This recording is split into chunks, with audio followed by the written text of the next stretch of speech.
morning. Good morning, beautiful, blessed family. Uh, this is going to be the last time I share about my healing journey. I believe the Lord led me on this healing journey, like this established, like very public healing journey, because um, people need to, like, my life has been an example. That's why the Lord led me to do this channel. So my 40-day fast, I shared publicly. A couple other things I shared, the warfare, the gang stalking, I've shared all that stuff publicly. So this channel is a collaboration of different experiences I've had. Now, in relations to the healing journey, we're always going to encounter issues. And so this particular display or public sharing of my healing journey was to just show people who are stuck. People who are stuck that, first of all, the hardships we go through are part of life. It's a part of our existence. It's part of what we're going to have to go through. And two, it's a continual thing. So I think I've mastered my way of dealing with things that are stressful. Okay, so in relation to my running, that's me. I believe that the Lord's word is our guide. So the Lord says our body is our temple. And so I think that when we pack our body with things that we don't even know where it comes from, what they're putting in it, how to pronounce the ingredients, we are we are not following what the instructions are in relation to how to take care of our temple. Our temple, like anything that needs something to be put into it, is needs something specific. Like, and if we need certain things that are specific and we only eat so much per day, we have to be calculated and very conscious about what we put in it. Shalom. So my healing journey has been my regards to conditioning, overcoming this morning. Shalom, shalom. My this journey has been a collaboration of figuring out uh, how to deal with this stage of my life. A lot of you have seen me grow, have seen me get older, get older. Some of you have seen me enter this encounter with witchcraft warfare. Some of you have seen me master that. Some of you have seen me start off as being very religious and transfer into what you see me today. I should just let you know that the Lord has led me to understand that I am not to go back to the church, any church. Those days are over. Days are over for everyone He has called for this time. No one is to go back into those churches. They're not teaching or preaching what they're supposed to be preaching or teaching. In relations to what's news, and everything I share is all intertwined. And the reason why I share this kind of gang stalking thing that's happening to me is because at some point, people who are believers are going to have to stand for righteousness and live a righteous life under duress. There's like being a believer is going to be outlawed. It's going to be, as you can already tell, pretty much people who from other religions are the ones who are kind of running the show right now. In relations to the rules, ability to break the rules, all that kind of stuff is them. Anyway, in relation to that, our Heavenly Father protects. Like, you may not see what He's doing, but trust and believe our Heavenly Father is protecting us. And I'm using myself as an example. Um, I've had to the Lord the first thing I lost in my life, the Lord led me to stand firm and not move when that happened. But there was bullying that happened, and there was threats that happened, and I lost a lot because of those bullying, the bullying and the threats. Okay, that was, I don't know how many years ago now. Now, when people bully me, like the officer yesterday who wanted to dictate to me where I could run, I stood my ground because knowing that fully well is my right as a human being to be able to run, and the Lord dealt with it. I think I was tested today to see if I was fearful, and I'm not, because I've been locked up in a hospital. I've been locked up in jail.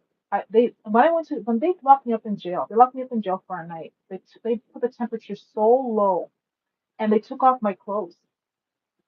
This is what the people who are supposed to serve and protect it to me. So I've been through it. There's so many stories I could share, but I'm not going to share today. I just want to let you know that this is the last time I'm going to post about my run. Um, and that's that about the run. My time today was amazing, and that's why too. I think I mastered this. It's kind of to me, it's even boring to kind of share it. Okay, I'm going to be better tomorrow. I'm pretty sure. Like I love it, but I have other things I do. I did enter myself into something um, representing the kingdom. Like I'm basically entering myself in this kind of like it's kind of like a competition for other people who think like I do, health and fitness wise, but I'm entering it from a holistic, godly perspective. So the way that the Lord leads me is what I'm going to be using as my entryway into this competition. So this is why I'm kind of focusing on trying to get my abs hard. Now, if I don't get anything from this, it's okay because I'm still going to enjoy it. It's still helping me to meet my goals. Once you have a goal to meet, like if you had an event to be a part of or whatever, it motivates you to be disciplined. And so this is kind of like a thing I entered to kind of discipline myself or to push myself to accomplish my goals.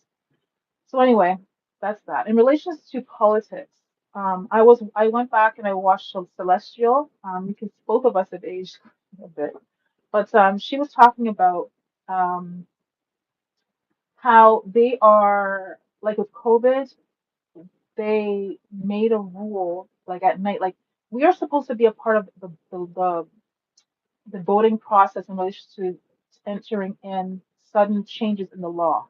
Like we are supposed to be able to do this. But if they do those voting periods at like quarter to midnight, most of us are not going to be around to do, unless we're told we're not going to be around to vote for anything. This is how these laws are being passed without the public being involved. So she's saying like when we had COVID, when we woke up one morning, all of a sudden we couldn't do this, we couldn't do that. And the key thing with my walk what the Lord led me to understand with that is that with me, with that, when that whole thing happened, people woke up and they couldn't go where they wanted to go. They couldn't go into store. They had to line up long lines before only certain people could get into store. They had to wear masks, et cetera, et cetera, et cetera. That was traumatic for everybody. I remember going to stores and people were hugging each other and crying that didn't even know each other, talking about how much they love their kids, all kinds of stuff. It was absolutely traumatic for us as a whole globe, right? And when we got out of it, we were so happy, right? It did a lot of damage. I think a lot of marriages, a lot of relationships were tested during that time. But but if people were taught to live knowing that things can be removed from their lives, that we can lose things at a drop of a hat, if we were living in expectation as opposed to being comfortable with our life, thinking, not even thinking about the possibility of being unalive, of things changing dramatically, people live a life in in immaturity. And I met someone who's still dear to me, who does something with preparing people to um, to live a life of expectation that something could go wrong. When we had the pandemic, people were living with no pantry. People were living, hi, people were living with no pantry. People were living like they could just run to the store and grab what they need and come back. People don't usually keep pantries anymore. That's not a thing that people usually do. But when the pandemic hit, people panicked. They panicked and they went out and bought a whole bunch of toilet paper, a whole bunch of this, a whole bunch of that. If we were living a life of expecting that something might happen, then we would not have done that. People went in shock. Now, in regards to me, why I share what I went through.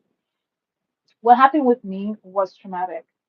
At the beginning, this is not new. What all this stuff about people leaving my life, people slandering me, lying about me, lying to me, is not new.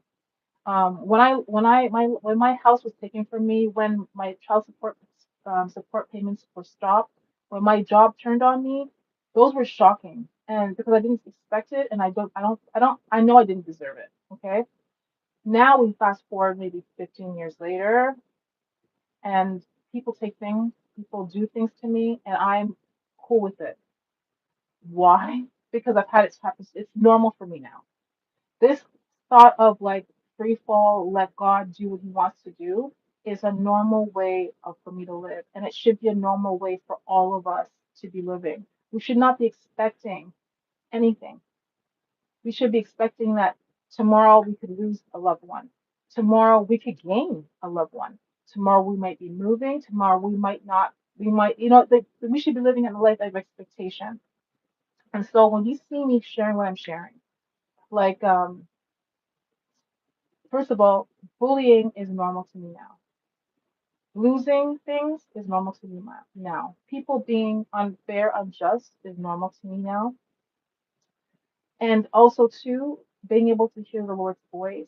I can hear his voice more now. And I'm not talking about Deborah. I'm talking about there's many ways that the Lord will speak to you. The Lord knows us all. He foreknew us, right? So for me, I know when the Lord is leading me a certain way, I know when I'm supposed to pause and wait. I know who is for me, who's not for me now. Um, because those spirits that are housed in people that are of jealousy, envy, greed, pride, those things I can actually sense it on people. So when I encounter someone, they're telling me that they care about me, they tell me that or they love me or they're for me, and they not really that way, I can sense it. So I can still engage them, be polite, be respectful, knowing fully well that that could be my Judas. So, and I also know people. I also know when someone is for me and is possibly unsure of me or whatever else. I can sense all those things now. Those things I've been encountering those things since I was a child. This is not new to me now. My normal is not my old normal. And my normal I've modeled for you so that you can see that it's first of all possible to live this way in the way that the world is right now. And that we really, especially for born again believers, need to be living a life of expecting the unexpected. That's how we should really be living our lives. So I officially believe this is the end. This is the end of my healing journey per se, and I will be continuing my healing as things come up because God knows what I'll encounter later on. You never know what I might encounter that I've never encountered before that will require me to tweak my healing process. What I do when I encounter something that doesn't feel good or doesn't feel right or doesn't feel fair. So like what she was saying in relations to what is to come. Um, this whole thing that's happening in the U.S. Uh, if you believe that people who are in positions of authority, like people who are supposed to protect us and stuff, do things in groups and don't know what they're doing, they do. They do know what they're doing, and they know what they're doing, and the Lord allows it. So the things that are happening in the U.S. are orchestrated, spiritually speaking. They're doing these things to get people, first of all, distracted from what they should be focusing on and get people riled up. People get emotional when they go on the news and they see things happening. Thank you for the heart.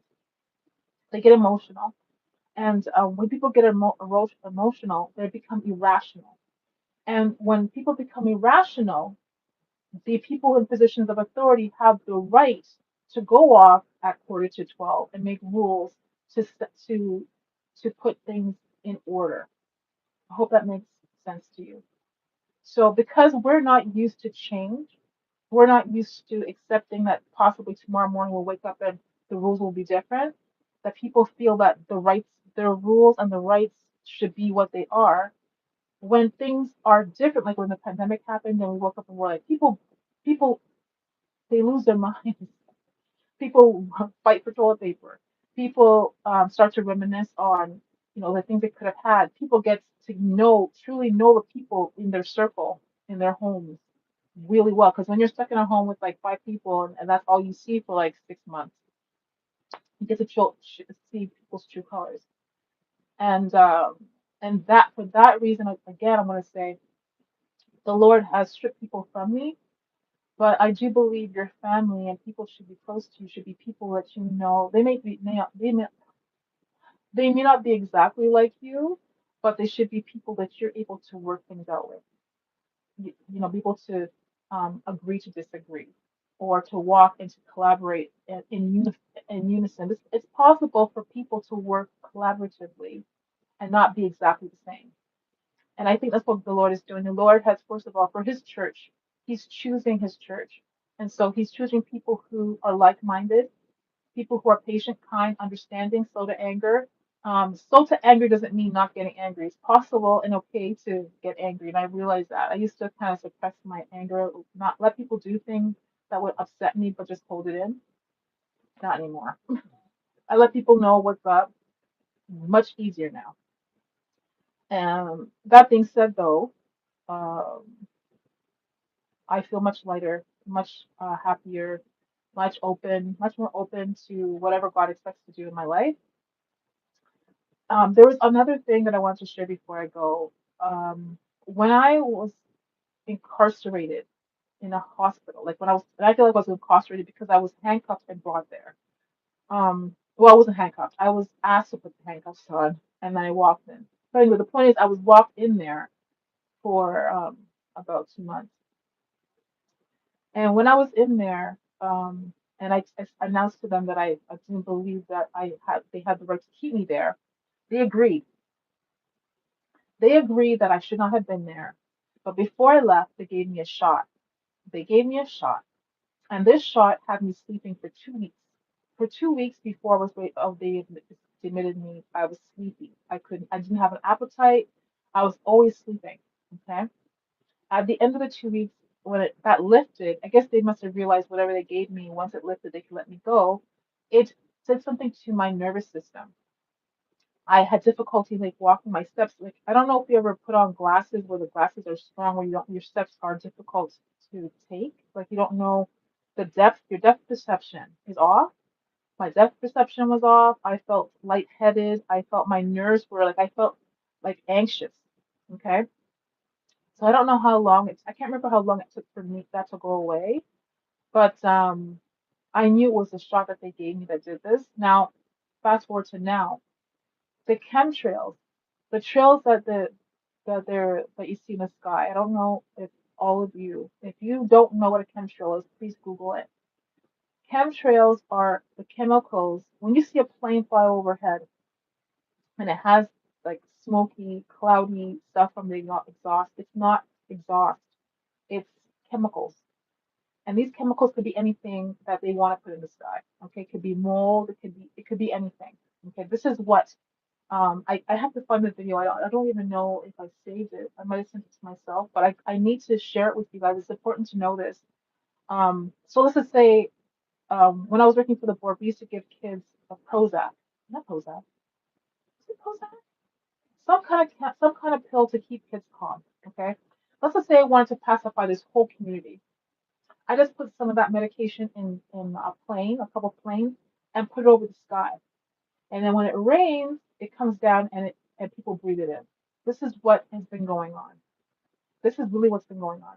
And I was talking about this before, and it was people were just saying it's not that way or just ignored it. But now all this stuff about the food we're eating, what they're putting in the skies, et cetera, is coming to light. So it's important for you to know that a lot of what's happening, a lot of the things that we go to the doctor for to get shots for are not necessarily just, they don't just come out of the sky. God didn't say in his word, in the winter there will be sickness. That's not what the Lord did. There's nothing biblical about that. It's our society has decided that at a certain time of the year they're going to fill the skies with a certain chemical. It could be mold, it could be virus, it could be anything. Because remember, I don't know if I've ever talked hard. I don't talk about it much because I don't like him, but Bill Gates is an advocate for vaccination. I don't know what this behind is doing in the medical field if he is into computers. Like, think about it, how that makes sense. We have to start thinking. We have to start thinking. It doesn't make sense. Um, so there is some kind of agenda. Okay, just keep in mind when you go out there, you decide you're going to follow whatever they say and take these shots and do whatever. That this is your temple. Okay, this is your temple, and we have to answer to God what we do to our temple. What people do to us is a different story, but what we do, we have to answer to God for that. Namaste. Anyway, I appreciate you guys. I didn't upload to TikTok. Oh, I did upload to TikTok, but I didn't do a live. I might do a live on TikTok later. Not sure. But I don't want this to be a burden thing to me. Yeah, I don't want this to be burdensome to me. I want this to be enjoyable for me as I'm doing this, and that's why, like, if I don't upload to TikTok tonight, it's because I didn't feel like it. I've already done a live right now, and that's cool. All right, so like I said, I appreciate you guys so very much. Those of you who've been following the channel for a long time, and you saw me outside with my bag on my back talking about this stuff. You guys stuck by me, and I appreciate you so very, very much. Through all the attacks, through my learning and my growing, you guys stuck by me, and I so appreciate you. Well, let's just see where the channel is going. Um, I still do believe I'm tweaking this. I do have to share what the Lord used me to share. Like I said, the healing journey part of it is done. I don't think I need to share that anymore. Okay. So you'll know in your mind what I do when I'm like, with something going on, I'm going for my run, what might be happening, I might be stressed about something. I don't know. But like I said, I am entered into something where I'm trying to build some muscle. I'm trying to get my abs, the last part. I'm trying to get my abs um, uh, fit, and I'm trying to find a way to not necessarily show too much flesh to enter this thing. So I'm giving you a little bit of ideas as to what this is. I had to share my age. I had to share a little bit of my story to enter this thing. And again, I'm not expecting anything. I'm just doing it for fun. But I think, and I'm doing it for fun, but I'm also doing it as like a goal point for me. I like the challenge, and I think this is the athlete in me that likes that. So anyway, the sun is coming out. How nice is that? Anyway, I appreciate you. I love you.